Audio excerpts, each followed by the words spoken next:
Nu stai, eu am luat pickaxe-ul. Ok, deci tu ai topor de diamant, eu am pickaxe-ul. Bun, nu mai zăr. Hai să mergem să salvăm lumea de zombie. Stai puțin, stai. Mai ia și viață, stai, ai și viața, bine? Am luat așa. Am luat pistolul. Stai, poți să ai topor sau pistol, nu poți să ai ambele.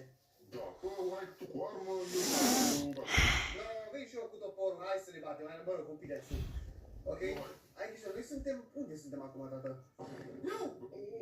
Dă-i! Ruben! Dă-i! Doamne, salvezi lumea cu dată în filmul ăsta să fac asta. Băi, tot zombie. Vezi că e întuneric. Ruben, pe toți, Ruben. L-am bătut. Am găsit ceva item, nu știu ce sunt alea pentru infectați, habar n-am.